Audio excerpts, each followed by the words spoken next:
with your questions. Meron pa tayong like what, 5 minutes? No, well, with her, we still have until 9 o'clock. 9 o'clock our time. So let's continue the conversation kung meron pa mga questions. Maybe Lenny, Oo. you can ask siguro rin si LV kasi alam ko may mga properties din yan siya. Kami iilan lang yung aming properties eh. Baka meron din siyang pwedeng sabihin. Oo, kasi are you still here, LV? Hindi ko na nakikita picture niya. Wala eh. Hirap masyado pag naka-video, nawawala, mahina ang signal dito sa aming Gulagar. Pero anyway, I am asked, ang ginawa ko dun sa property ko na bahay at lupa, binenta ko na early enough. I think I did it like almost 10 years ago. Binenta ko na siya thinking na matandaan ako. I was 70 then. So binenta ko siya. And then meron akong isa pang property dito sa lugar where I stay now. Dinonate ko sa aming ministry. Yung transfer sa pangalan right away. Hindi na ako kinailangan ng lawyer kasi yung lupa ay bagong bili. So yung ginawa ko, yung pinangalan ko na agad sa aming ministry. Yun ang ginawa ko ngayon. Pero ako, sumulat talaga ako ng written will na ang sinasabi dito kasi sa aming lugar na nagpunta ako sa bangko na kung ano man yung ipapamana or meron kang property like meron akong kotse at saka meron akong pinatayong maliit na bahay. So nagbigay ako ng will na written kasi ang sabi ko pwede basta written siya na will, pwede siyang i-execute ng aking administrator. So nakasulat na lahat ano ang very specific things that should be done or that will be done to my properties when I go. Or even now, in fact, unti-unti ko na siyang pinamimigay at saka binebenta. Kasi alam ko, siyempre naman kasi ako ngayong taon, baka may mangyari na. So, kumikilos talaga ako na sa tingin ko, guidance din ng Lord. Yung mga iba kong, tawag dyan, ibebentang gamit, ang lahat ng yun, ibibigay ko sa mga kapatid ko sa Amerika at saka meron din akong pamamanahan dito sa Pilipinas. Ganun lang. LV, yung iyong written document, pinapanotarize mo yan? Oo, pinapanotarize yan.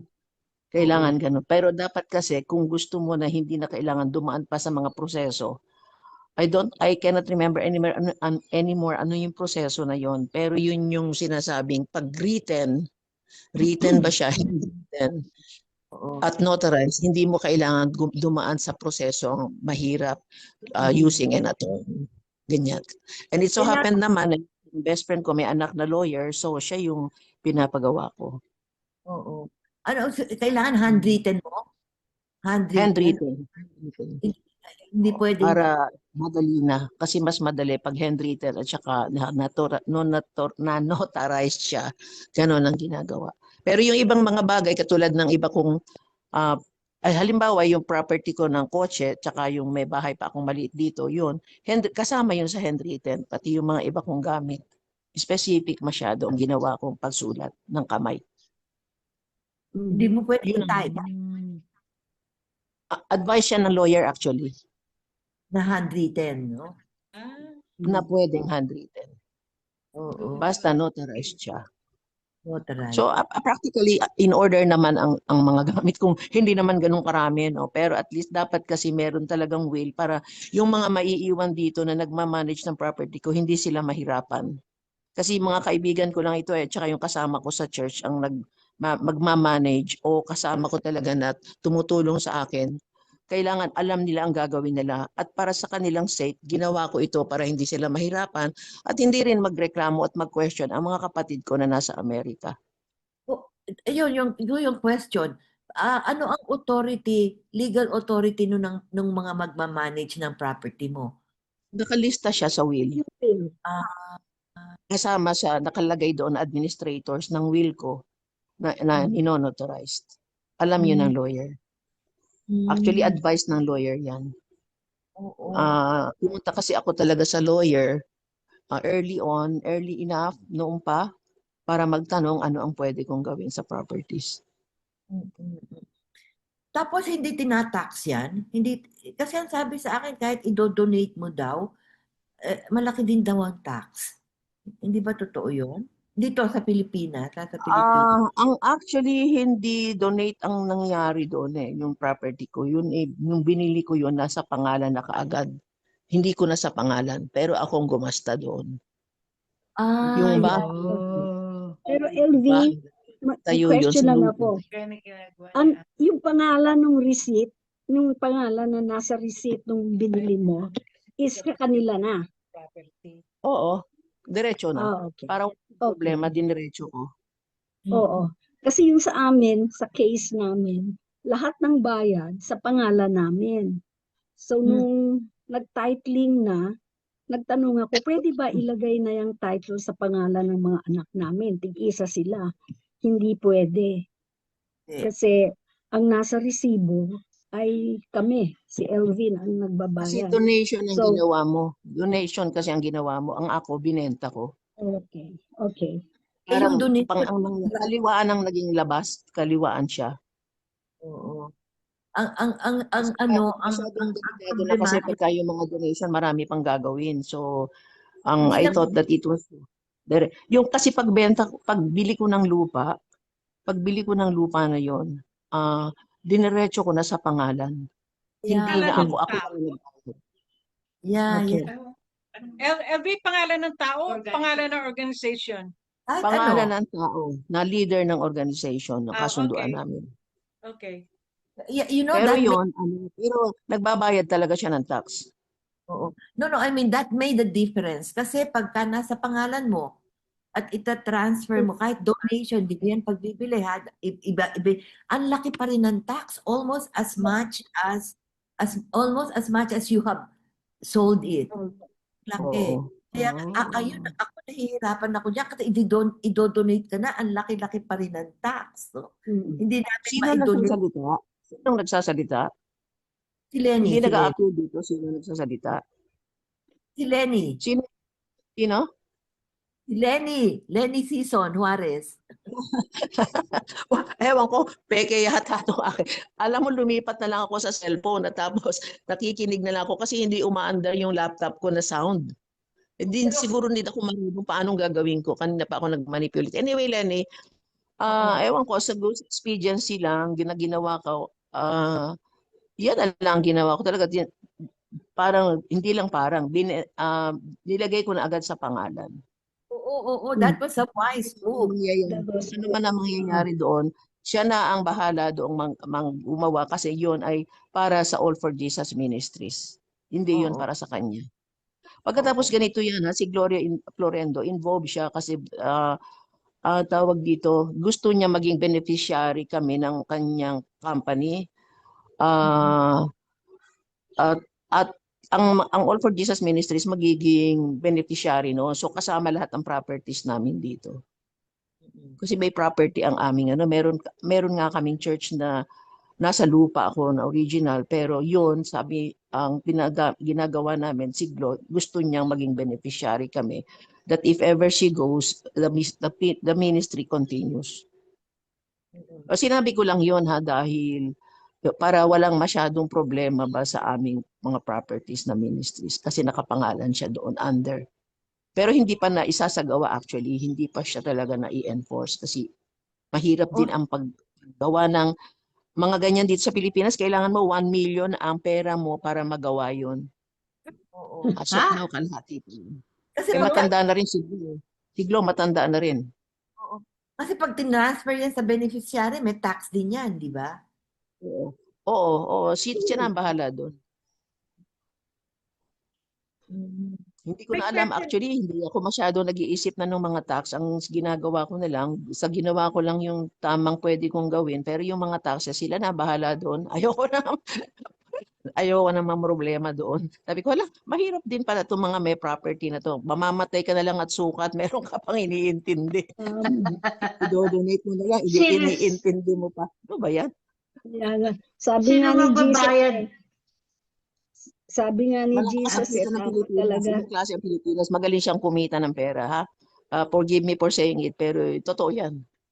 Sino Mm. magaling kumita ng pera? Ang aming gobyerno, magaling kumanap ng pera. Kasi ang mga biyaya dito, meron silang quota as how much taxes they should be able to get during the year. So, Okay iba sana na. kung Okay sana kung dinidistribute maayos yung mga taxes, no? Ano yun? Tanong ka ba? Nagtanong ka? Hindi, may nag-comment ako. Sabi ko, okay sana na kumuha ng taxes kung yung taxes nadidistribute justly. Lenny, it goes without saying. It is a presumption. But that is not the reality here. Sad to say. Sabi ko nga madaling sabihin para sa akin, sana mawala na lang ako sa mundo bago pa dumating ang lahat ng kalokohang ito. Kasi may property nga ang All for Jesus Ministries. Ewan ko kung ano ba mangyayari dito sa Pilipinas. Anyhow, hayaan mo na yon, bahala na ang Diyos doon. At doon sa kakaunting property, ang ano ko lang doon, yung pinag-uusapan kaninang stewardship, hindi siya nanatiling walang balor. Kasi yung kanina sinabi mo, Lenny, nung nag-uumpisa ang session, sabi mo, ano bang gagawin doon sa ibinaon lang niya ang pera. Pero napakaraming paraan para ang pera o ang property ay hindi ba mabaon lang, kundi gawing pantulong sa iba, ganyan. Kung maliit man ang property, pwede namang gawing ministry din. Di ba? So, hindi lang ako basta nagdo-donate kung ang company na pagdodonatean ko ay palagay ko hindi naman magagamit ng maayos ang pagdodonatean ko. Kahit na ano pang liit ng property. Actually, napakaliit ng property kong binigay. Pero enough yon to build a church. Which actually is, nakatayo na ngayon actually. So, yun, napakaraming paraan para magamit ang kung ano mang yaman binigay sa atin ng Panginoon. Kung gaano man kaliit, no? O kung gaano man kalaki. Kasi yun ang minemeditate namin kagabi ni Alejandro. What would it look like for this slave with one talent to have been more faithful steward, no? Yun Maraming paraan. Kung maghihingi ng guidance sa Diyos at bubuksan ng mata sa paligid. O yung lalim talaga ng Tagalog, no? Kahit antok na Sambuanga, no? Kung titingin ka sa paligid, malalaman mo ang guidance ng Panginoon. Anong gagawin mo? Kaya nga siya tayo binigyan. Hindi yan para sa atin, kundi para din igamitin para sa iba. I think that the Lord gives wisdom. Hindi lang I think, I believe that God gives wisdom for us to know what to do with whatever property we have. Diba? Yes. Thank you so much. Thank you so much for your for the insights na binibigay sa atin ng Panginoon as we live faithfully, di ba? Alam niyo, meron kami ministry dito na among very, very poor, na hindi sila marunong magbangko kasi hindi nila alam yung process na yun, no? Pero paminsan-minsan, meron silang kinikita na pwede sana nilang i-save, pero hindi sila marunong mag-save. So, tinatago lang nila kung saan, no? Yun, pinag-iisipan namin, paano ba natin sila matutulungan para, yun nga, katulad ng sabi mo, there are a lot of creative ways, no? Kung ayaw nilang magbangko, pwede silang bumili Pero Lenny, isang sasabihin ko sa iyo ha, ito lang, sorry ha for interrupting you, pero ito lang, kasi ang ministra namin sa mahihirap talaga. Yung napakahirap talaga na halos pakakainin mo every Sunday kasi talagang inabando ng nanay, inabando ng tatay, mga ganun, meron kami mga ganyan ditong inaalagaan. Pero sa tingin ko, sa helplessness ng isipan ko kung minsan, nakikita ko na sila parang to no avail, yung sasabihin mo mag-iipon kahit kakaunti.